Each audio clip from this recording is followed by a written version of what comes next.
The gleaming halls of Galactic Defense Force Training Station, Alpha 7 hummed with activity. Located at the edge of the Orion Arm, the massive space station served as the primary training ground for the galaxy's elite warriors. Lieutenant Lena Harper strode through the polished corridors with purpose, her boots clicking against the metallic floor in a steady rhythm that matched her heartbeat.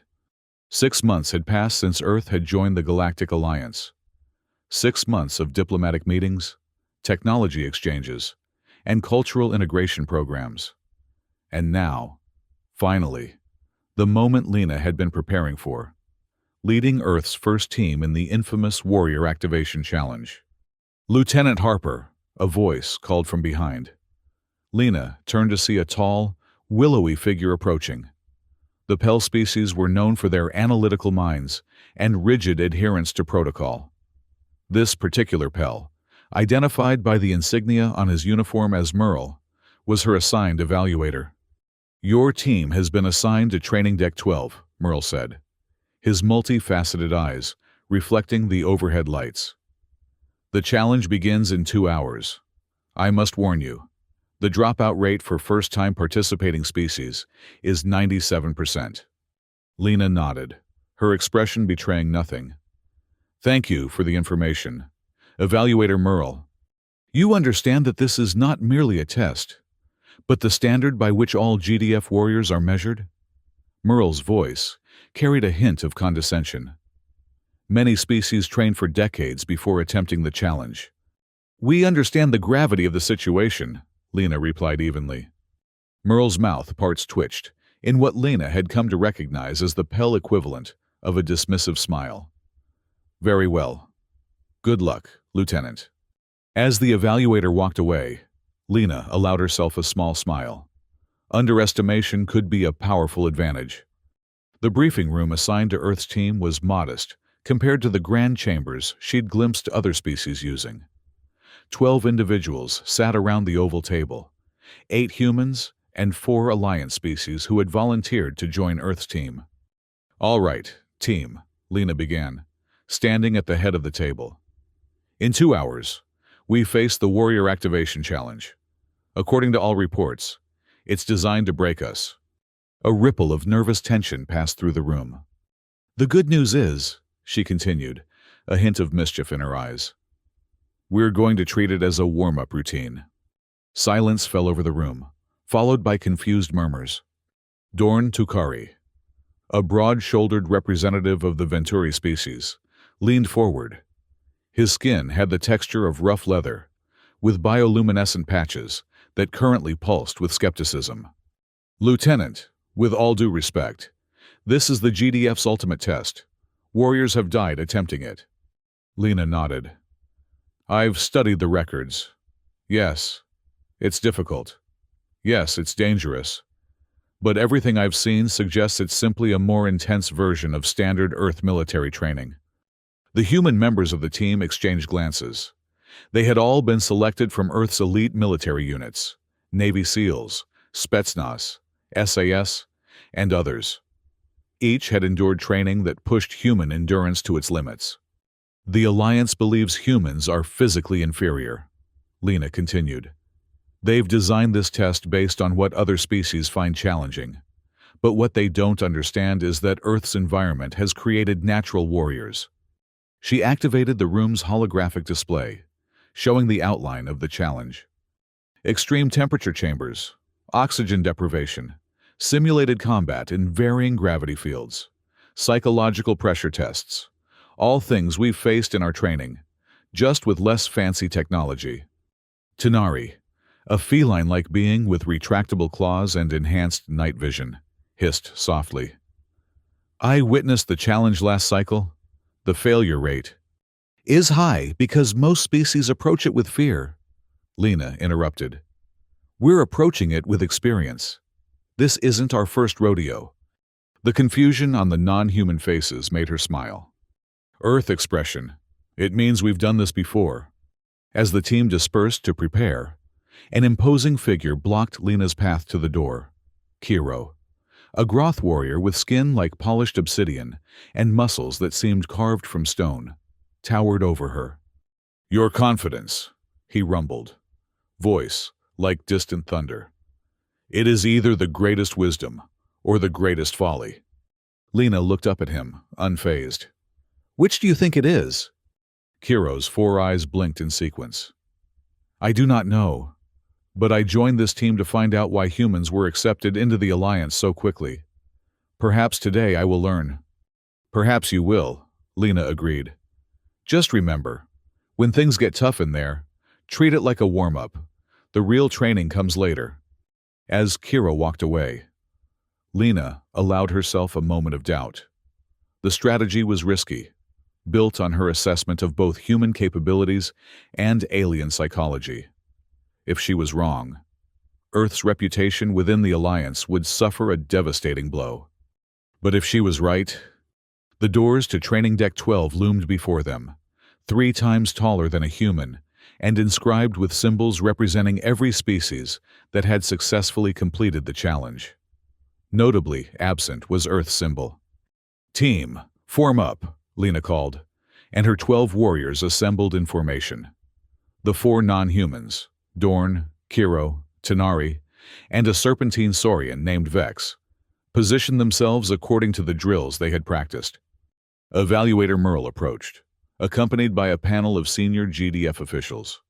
Lieutenant Harper, is your team ready to undertake the Warrior Activation Challenge? Lena snapped to attention. We are! The challenge consists of 5 phases, Merle explained, his voice now formal and carrying throughout the vast antechamber. Environmental adaptation, combat proficiency, mental resilience, team coordination, and finally, the comprehensive battlefield simulation. Each phase must be completed to minimum standards before proceeding to the next.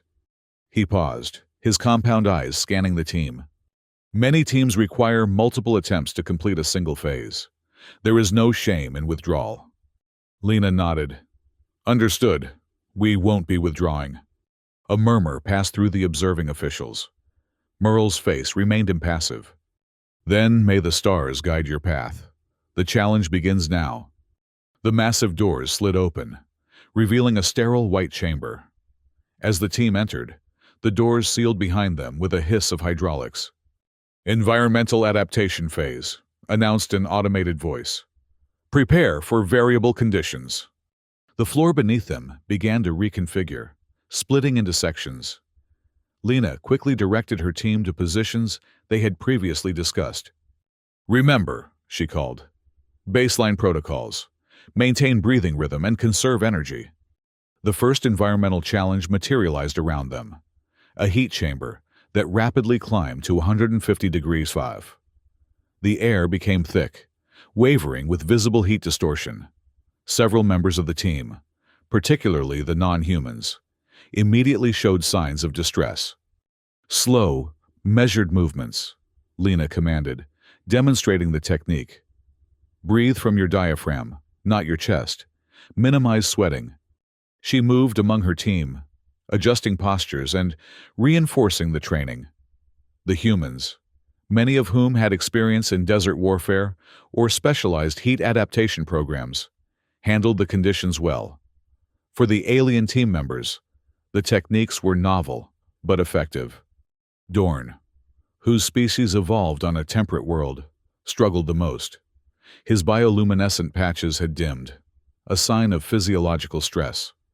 Focus on my voice, Lena told him, positioning herself to shield him from the observation cameras. This is just another day at Black Rock Desert. Heat is a state of mind as much as a physical condition. After 20 minutes in the heat chamber, twice the minimum requirement for advancement, the environment shifted. The temperature plummeted, frost quickly forming on every surface as the thermometer dropped to 135 degrees Celsius. Transition protocols, Lena called out, her voice sharp and clear. Remember your cold weather training, blood flow priority to core and brain. She demonstrated the localized heat retention technique she had learned during a diplomatic mission to ice planet Halcyon. The method involved rhythmic muscle contractions, combined with controlled breathing, to generate heat in specific body regions. Vex, the saurian, began to slow dangerously, his reptilian metabolism unable to cope with the rapid temperature drop. Without hesitation, Lena moved to his side, guiding him through modified versions of the techniques. "Your species stores heat differently," she explained, helping him adjust his posture. "Focus on coiling your central mass. Protect your thermal nodes." The observation panel watched in clear surprise as the Earth team not only survived, but maintained operational capability throughout the extreme temperature cycles. Next came the low oxygen environment, followed by high-pressure simulation, then toxic atmosphere navigation. For each challenge, Lena had a strategy based on Earth military training. When the environmental adaptation phase finally ended, they had set a new record for first-time participants. "Your performance was unexpected," Merle admitted as they prepared for the next phase. "But environmental challenges are merely the beginning." Lena wiped sweat from her brow, her expression neutral. "Just warming up, evaluator." The combat proficiency phase took place in a massive arena with various weapon stations positioned throughout. Advanced energy weapons, plasma blades, gravity hammers, and more exotic armaments were arranged for testing. Each team member must demonstrate proficiency with 3 weapon systems, Merle explained. Minimum accuracy threshold is 70%. Lena nodded to her team. "Standard approach. Basics first, refinement second." The humans moved to the stations with confident familiarity. While they had limited experience with alien weaponry, the fundamental principles of marksmanship remained constant across technologies. Stance, grip, sight alignment, breath control, trigger squeeze. Lena called out, moving between stations. "The weapon changes. The basics don't." Kiro, the Groth warrior, approached an energy rifle with 4 grips, designed for his species' unique anatomy. "This configuration is non-standard," he rumbled, struggling to find optimal positioning. Lena assessed the weapon quickly. "Treat it like any other rifle. Primary points of contact, cheek weld, stable platform. The extra grips are redundant for stability. Use what feels natural."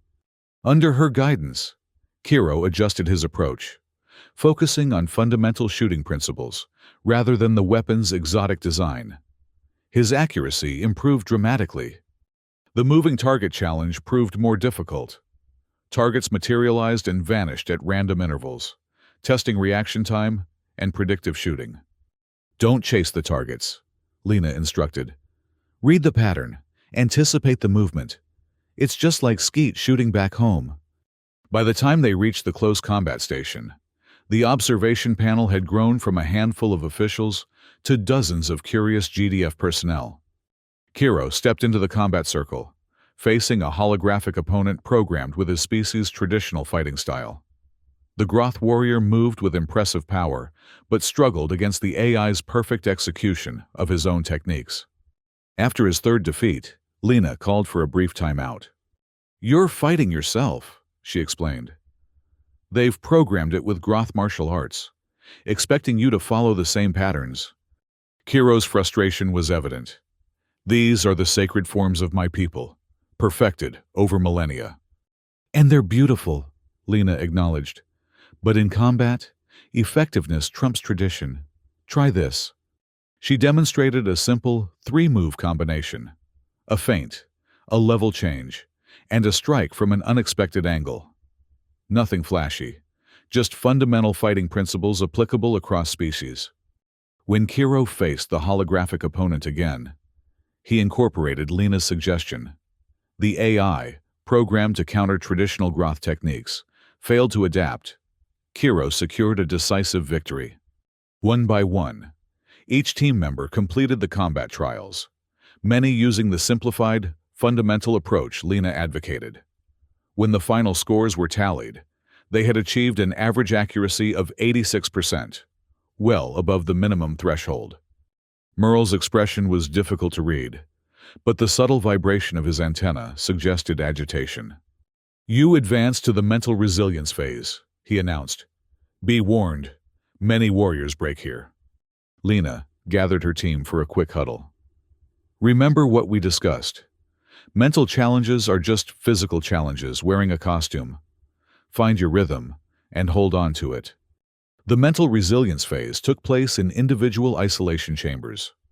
Each team member faced customized psychological challenges designed to exploit their species' particular vulnerabilities.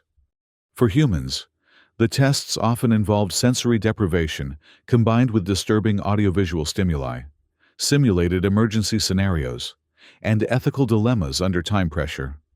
Lena found herself in a darkened chamber, completely isolated, except for an occasional burst of blinding light or disorienting sound. The floor beneath her feet would randomly shift, making it impossible to maintain balance. "Oldest trick in the book," she murmured to herself, beginning a steady count in her head. 1,000, 2,000. She maintained the count as a mental anchor, simultaneously reciting key regulations and procedures from memory. The technique, taught in Earth's advanced psychological warfare resistance programs, provided structure amid chaos.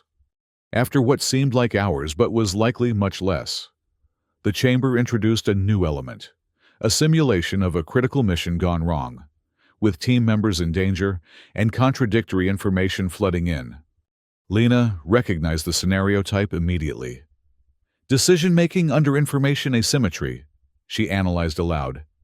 Standard protocol, verify sources, establish priorities, execute decisively. She worked through the simulation methodically, maintaining her mental count throughout. When the chamber finally returned to normal lighting and the door opened, Merle waited outside, datapad in hand. "Your stress hormones barely elevated," he noted, unable to keep the surprise from his voice. "How?" Lena shrugged. "Basic training. We call it embracing the suck. Every military on Earth has some version of it." One by one, her team members emerged from their chambers. Some showed signs of stress, but all had completed the challenges successfully.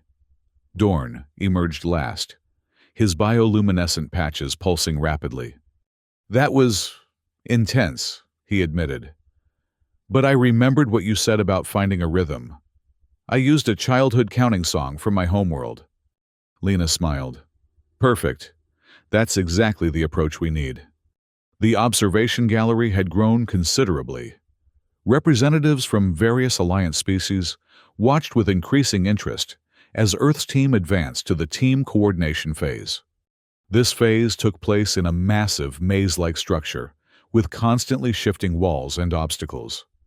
The team was divided into 3 groups, each with a specific objective that required coordination with the others.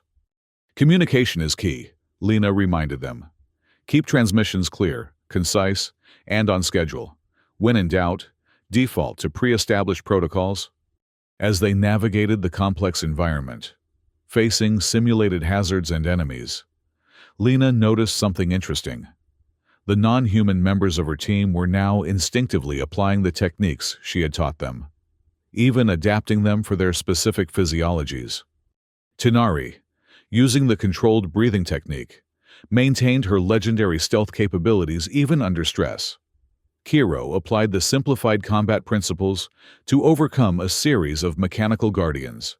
Vex and Dorn, working together, used the rhythm-based focus technique to coordinate their movements perfectly. When unexpected interference blocked their communication devices, the team seamlessly switched to pre-arranged visual signals and timing protocols. What might have caused chaos instead resulted in only a minor slowdown. As they completed the phase with time to spare, Lena gathered the team for a brief respite before the final challenge. "You've all done extremely well," she told them. "But the comprehensive battlefield simulation will be the true test. They'll throw everything at us at once." Dorn, who had been initially the most skeptical, now leaned forward eagerly. "What's the approach, Lieutenant?" "Same as before. Fundamentals first. We maintain energy reserves, secure high ground when possible, and move as a coordinated unit. No heroes, no lone wolves." Kiro rumbled in approval. "Your methods are unrefined, yet remarkably effective." "That's humanity in a nutshell," Lena replied with a smile. The final phase took place in an enormous chamber capable of generating holographic environments of stunning realism, combined with physical elements that could reconfigure to match the simulation. As the team entered, they found themselves on what appeared to be a war-torn urban landscape. Buildings lay in ruins, smoke filled the air, and the distant sound of weapons fire created a constant backdrop of tension. "Formation Alpha," Lena commanded, and the team arranged themselves in a defensive perimeter. "Move out, standard patrol pattern." They hadn't gone far when the first attack came, a swarm of aerial drones that seemed to materialize from the smoke. Simultaneously, the ground beneath them began to shift, creating unstable footing. "Anti-air protocols," Lena called out, directing the team's fire. "Conserve ammunition, priority targets only." The team responded with disciplined precision, downing the drones with minimal expenditure of energy. As they proceeded deeper into the simulation, the challenges intensified. Gravity fluctuated without warning. Holographic enemies appeared with increasingly advanced tactics, and the environment itself seemed designed to separate and isolate team members. "They're trying to split us up," Lena realized. "Close formation, maintain visual contact." After nearly an hour of constant combat and navigation challenges, the simulation introduced a new element. Holographic team members appeared to be injured, triggering medical response protocols. "Verification first," Lena reminded them. "Confirm actual status before diverting resources." The final stage of the simulation placed them in a seemingly impossible scenario. Their objective, a heavily fortified command center, was surrounded by overwhelming enemy forces, with superior positioning and firepower. The standard military approach would be to call for reinforcements or retreat to a more advantageous position. But Lena saw a different opportunity. "High ground, 3 o'clock, she directed, pointing to a partially collapsed structure. "We're going to use their expectations against them." Instead of engaging the main force directly, Lena led the team in a rapid ascent of the structure, using rubble and damaged walls as cover. From their elevated position, they had clear sight lines to the enemy's flanking positions. "Conserve energy, precise targeting," she instructed. "Make every shot count." The team executed a series of coordinated strikes, eliminating key targets and creating the impression of a much larger force. When the simulated enemies adjusted their positions to counter the threat, Lena seized the moment. "Now we move, standard leapfrog advance to the objective." The technique, wherein team members provided covering fire while others advanced to new positions, was elementary but devastatingly effective against the simulation's more complex but predictable tactics. When they finally secured the objective, the simulation dissolved around them, revealing the bare chamber and a gallery of stunned observers. Merle approached, his datapad clutched tightly. "Lieutenant Harper, your team has completed the Warrior Activation Challenge with all members intact and operational. This is unprecedented for a first attempt." Lena maintained her professional demeanor, despite the urge to smile. "Thank you, Evaluator. Will there be an additional phase?" Merle's antenna twitched violently. "Additional? No. You have completed the full challenge." "Excellent," Lena replied. "When do we begin the actual training?" A murmur ran through the observation gallery. Merle's multifaceted eyes blinked rapidly in confusion. "Lieutenant, you have just completed the most rigorous training program in the Galactic Alliance. Many species consider it the pinnacle of warrior achievement." Lena allowed herself a small smile now. "With respect, Evaluator, we've been treating this as a warm-up routine. On Earth, this would be considered basic qualification, not elite training." The silence that followed was profound. Finally, one of the senior GDF officials stepped forward, a being of clearly high rank, with an elaborate uniform adorned with symbols of authority. "Lieutenant Harper, I am High Commander Jorax. What you're suggesting is difficult to believe." "Permission to speak freely, Commander." The alien official nodded. The challenge is impressive, sir, but it tests for capabilities that humans develop naturally. Our planet's gravity is higher than most Alliance worlds, our atmospheric conditions more variable, and our evolutionary history more competitive. Add to that thousands of years of warfare. You consider that a positive attribute? Merle interrupted. I consider it relevant context, Lena corrected. Humans have been training to survive extreme conditions since before we had written language. What the challenge tests for, we've been selecting for, both naturally and culturally, for millennia. High Commander Jorax studied her for a long moment. You mentioned actual training. What would that entail, by Earth standards? Lena considered how to explain concepts like Hell Week, Ranger School, or the grueling selection processes for Earth's special forces. Oh, extended sleep deprivation combined with physical exertion. Endurance marches carrying heavy loads over difficult terrain.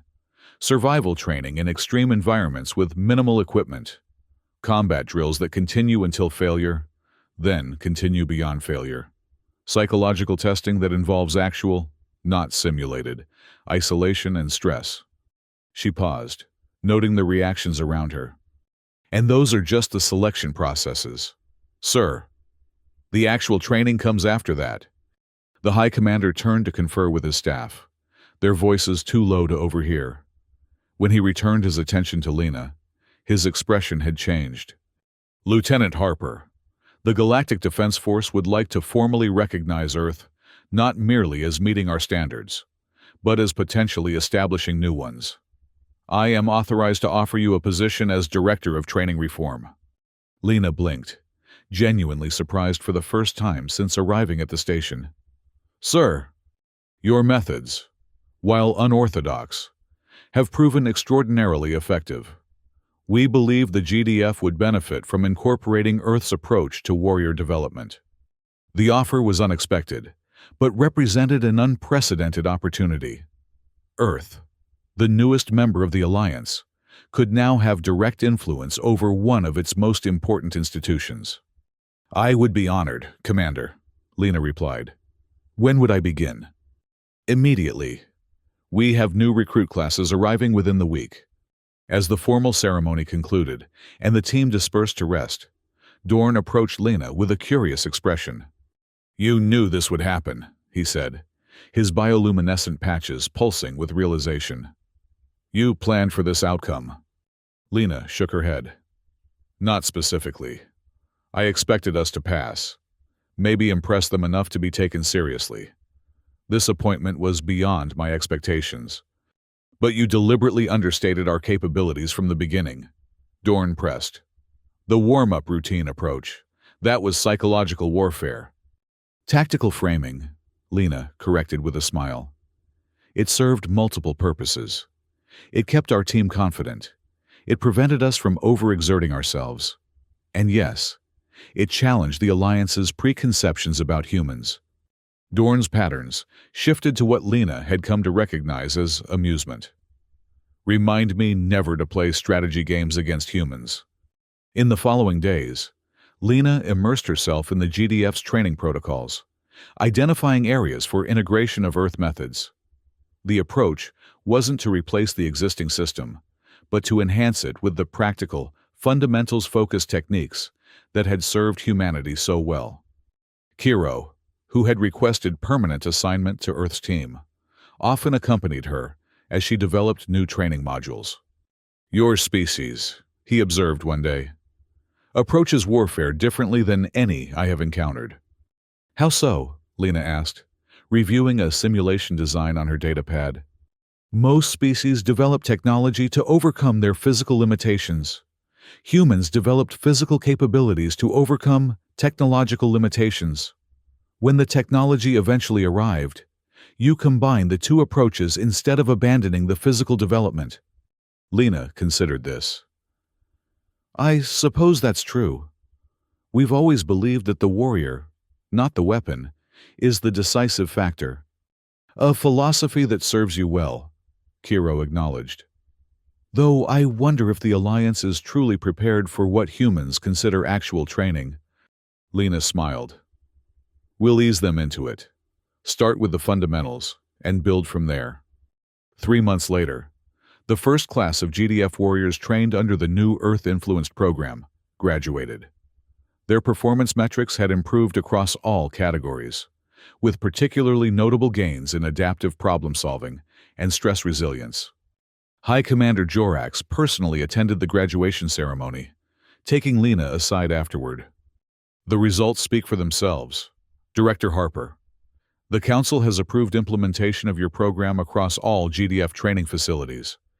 Thank you, sir. That's excellent news. There is more. Jorax continued. Earth has been granted permission to establish its own GDF Academy. You have been selected to oversee its development. The opportunity to bring the training directly to Earth, to integrate it with humanity's existing military traditions, while incorporating the best of Alliance techniques, was unprecedented. When would this begin, sir? Immediately. A site has already been selected in your Rocky Mountains region, a remote area with variable terrain and weather conditions, as you requested. 6 weeks later, Lena stood on a windswept plateau in the Colorado Rockies, overlooking what would soon become the Earth Galactic Defense Academy. Construction drones swarmed over the site, guided by a combination of human architects and Alliance engineers. Merle, now assigned as her administrative liaison, stood beside her, shivering slightly in the mountain air. Your planet's atmospheric conditions are quite invigorating, he commented diplomatically. Lena smiled. This is mild. Wait until winter training begins. I have reviewed your proposed curriculum, Merle said, changing the subject. It is most comprehensive. Just the basics, Lena replied, suppressing a grin at his obvious concern. We'll start with a simple warm-up routine. Merle's antenna drooped noticeably. As the sun set behind the mountains, casting long shadows across the construction site, Lena reflected on the journey that had brought her here.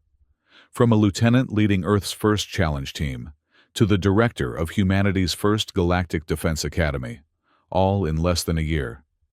The future promised new challenges as humans and aliens learned to train together, combining their unique strengths and perspectives. But Lena was confident in the approach. Start with the fundamentals, master the basics, build from there. And always remember that what some consider the ultimate test, others might just call a warm-up. The first class of recruits would arrive in 1 month, a mixed cohort of humans and Alliance species. All volunteers eager to experience the legendary Earth training that had become the talk of the GDF. Lena had already planned their first day, a 20-mile hike through mountain terrain, carrying full packs, followed by a night navigation exercise in the forest, and concluding with hand-to-hand combat drills at dawn. Just to get the blood flowing, she had explained to her concerned alien staff. Then we'll begin the actual training. As night fell over the mountains and the construction drones switched to their illuminated work mode, Lena took one last look at the site before heading to her temporary quarters. Tomorrow would bring more planning, more preparation for the Academy's opening. But for now, she allowed herself a moment of satisfaction. Earth had not merely joined the Galactic Alliance, it had already begun to transform it. And they were just warming up.